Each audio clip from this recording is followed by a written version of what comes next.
Estoy en presencia de uno de mis maestros, Andrés Hernández Morgado. Y recuerdo en el centro de nuestra Tijuana, el Centro Comercial Constitución. Andrés, eres contador. ¿Cómo llegaste al Centro Comercial Constitución y cómo diste en un clavo tan fuerte que ahí quedó tu profesión, tu trabajo como contador ha dejado una huella en nuestra ciudad de Tijuana? Y creo que fue el Centro Comercial Constitución en donde se inició esta vocación. ¿Así es o me devuelvo? Más que iniciarla, la desarrollé, porque mi vocación la inicié en el Club España, un colegio que daba becas a gente deseosa de estudiar una carrera corta, carrera de contador privado. Ahí encontré mi vocación, en realidad. Lo que pasa es que cuando llego yo aquí, abro el despacho de la firma que representaba en México, la de Luis Niño de Rivera, por medio de un contador que me quiso mucho, don Pablo Sánchez Borondó. Don Pablo Sánchez Borondó era un fiscalista muy reconocido a nivel internacional, de grado tan extremo a lo que estaba pasando aquí en esta península, esta parte de la península, en donde los contadores que había eran contadores que se habían hecho de la práctica y reaccionaban a estímulos de la Secretaría de Hacienda para arreglar los problemas de sus clientes. Cuando llego yo, me acogen con mucha confianza la gente que conocía el prestigio del despacho y la calidad con que se daban los servicios. Una de las condiciones para ser parte de ese despacho era no trabajar con componendas económicas, no promover la impunidad, no promover la dádiva a cambio de un servicio de ellos para que se arreglaran los problemas fiscales de los clientes. Es ahí donde conozco a Carlos Altamirano, que él trabajaba para el Banco de Comercio y después se va a una compañía que desarrolló Playas de Tijuana. Él vendía terrenos de Playas de Tijuana. Un cliente que vino a fortalecer mi despacho fue el licenciado Eugenio Rodríguez. Don Eugenio Rodríguez era el heredero de una fortuna grandísima en aquel entonces que desarrolla los inmuebles.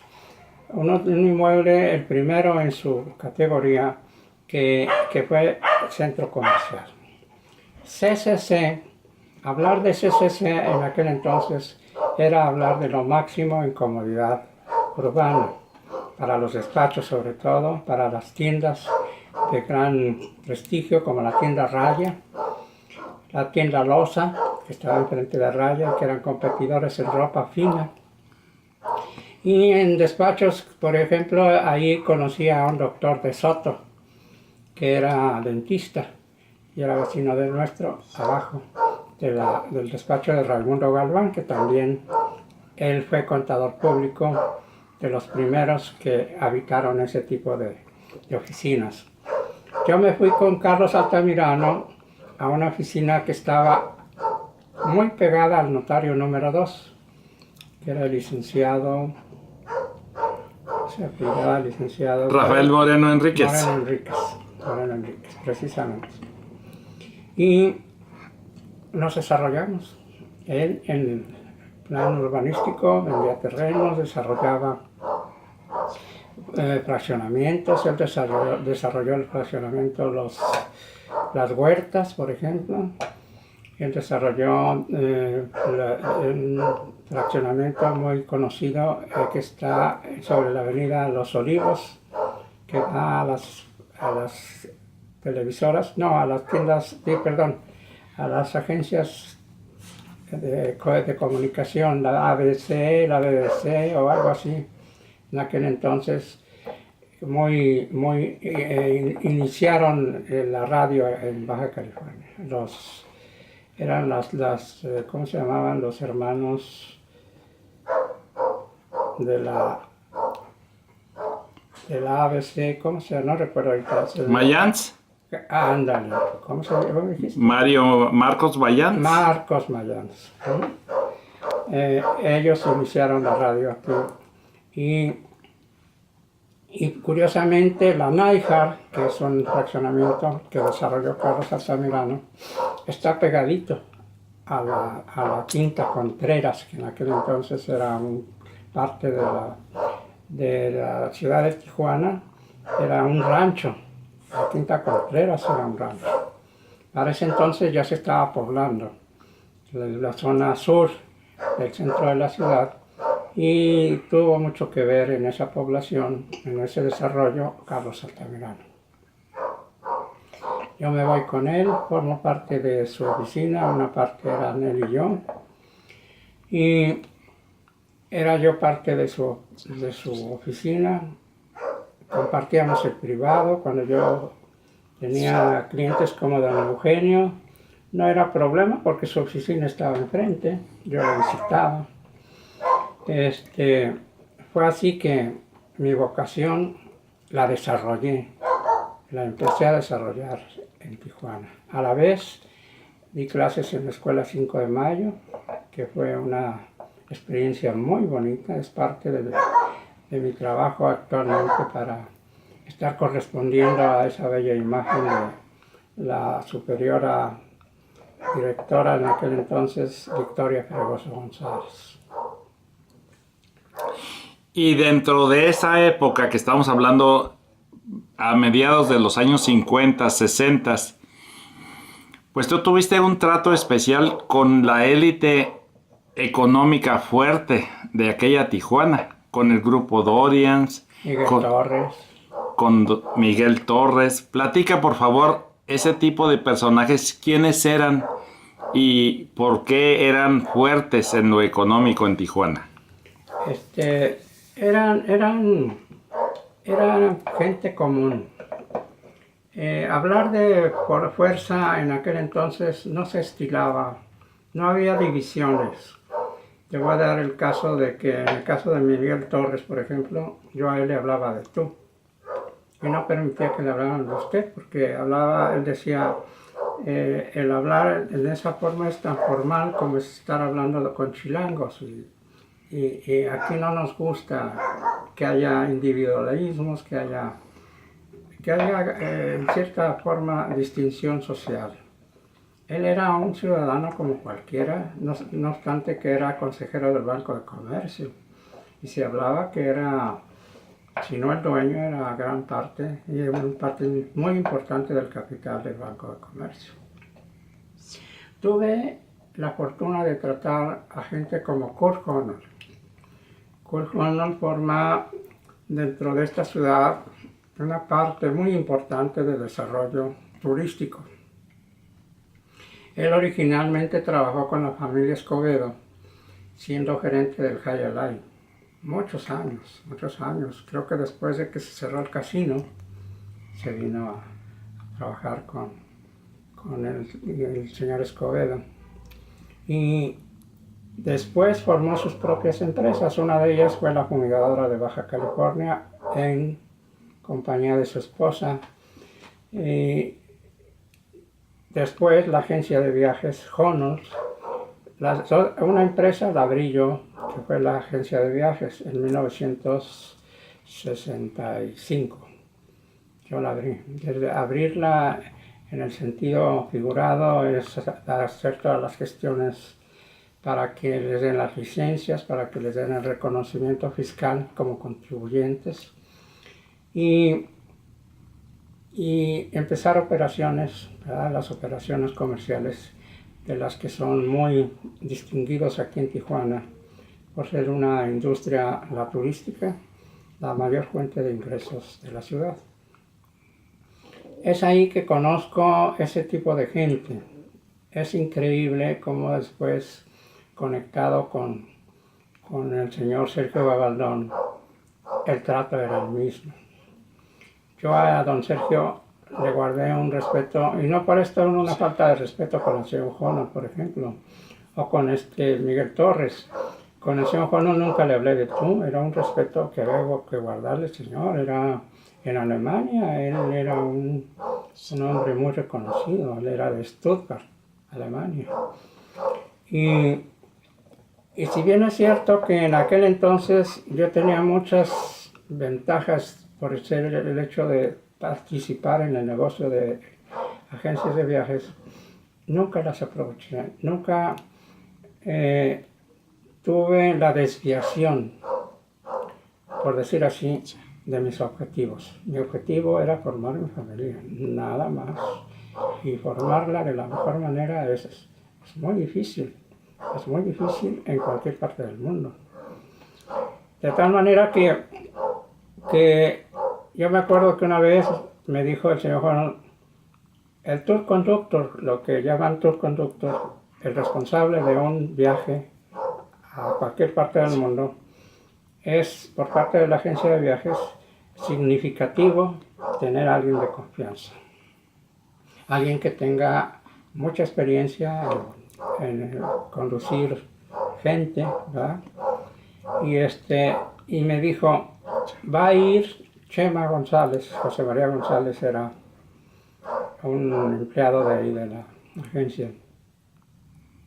Pero yo quiero que vaya usted, que lleve a su familia y lo va a meter aquí sin ningún costo en hotel, ni en comida, ni en el transporte, para que vaya usted a San Francisco. Es el único viaje que yo tuve la fortuna de aprovechar en la agencia de viajes.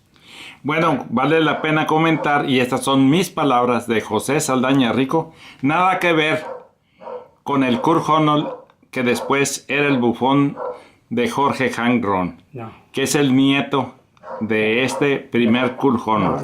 No, ninguna relación. Yo no conocí nadie más que a Enrique, que era su hijo. Enrique fue producto de un matrimonio Guajardo, una señora Guajardo que se casó con el señor Honnold antes de casarse con la señora Villaseñor. Ichita Villaseñor era otra persona. Hubo un problema. Yo sabía que Enrique estaba en México, conocía a Arónico como hijo, reconocido por él. Yo nunca supe de Kurt, por ejemplo, del grande, ni del nieto, menos. Así es que no tengo nada que decir de esa gente. Bueno, y entonces, por ejemplo, en el grupo Dorians, ¿tuviste trato con don Pedro Dorians, por ejemplo? ¿Conociste a Pedro Dorians? Sí, lo conocí, porque fue él el creador del nombre Dorians. Él se salió en el tiempo en que el capital hubo que aumentarlo. No sé si le compró su parte el señor don Sergio Gabaldón o Ángel García a Pedro Dorians. Lo que sí sé, que en el tiempo en que entró Salomón Cohen, estaba Pedro Dorians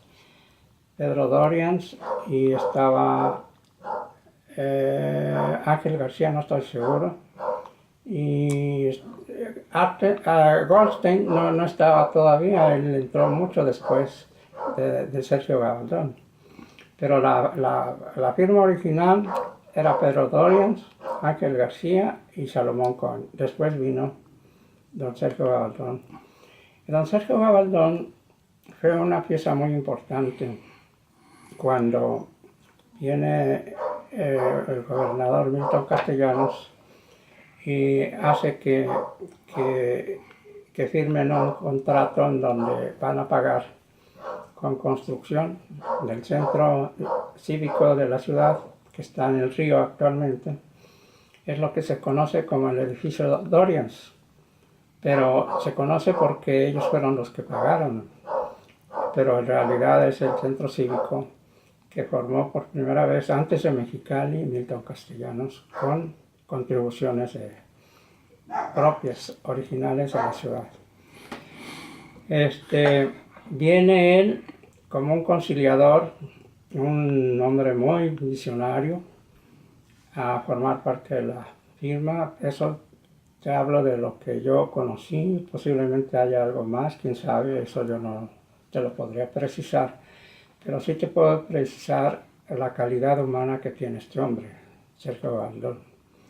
A Sergio Gabaldón el deporte del tenis en general y todos los deportes, porque yo conozco en la época en que yo tuve oportunidad de estar junto de él, llegar a su oficina gente que se llevaba fuertes donativos para uniformes, para pagos de canchas, para etcétera, etcétera, etcétera, desarrollar el deporte en Tijuana. A él se debe el desarrollo de canchas de tenis en la ciudad deportiva, que está en el camino, la vía rápida hacia la presa. A él se debe ese desarrollo. Tuvo un desarrollo increíble Tijuana cuando él fue de alguna manera el desarrollador. Yo fui su auditor muchos años, 6 años, del Consejo de Colaboración Municipal. Él fue director y me tuvo a su lado. Le agradezco mucho que haya tenido confianza en mí. Y contra todo lo que pudiera haber representado en ese entonces la dinastía Romandía Victoria, en ese entonces era de la Madrid Victoria, para dejarle a otro contador que no fuera yo esa administración, esa responsabilidad de auditoría externa. Don Sergio Gabaldón formó parte muy importante en que yo fuera. Tuve la oportunidad de formar parte de una terna también para ser el secretario de Finanzas, el director de Auditoría Fiscal del Estado. Esa terna, ¿quiénes otros la conformaban? Rufo Ibarra y alguien de más de Mexicali. Rufo Ibarra se vino quedando con la dirección. Vamos a continuar esta extraordinaria plática con Andrés Hernández y Morgado, contador público, ícono de la área fiscal en Baja California, luego de una pausa porque aquí estamos viendo que hay naranjas. Y las naranjas para Andrés Hernández y Morgado son la vitamina diaria. Así es. Así es. Continuamos entonces luego de estas extraordinarias naranjas. Gracias.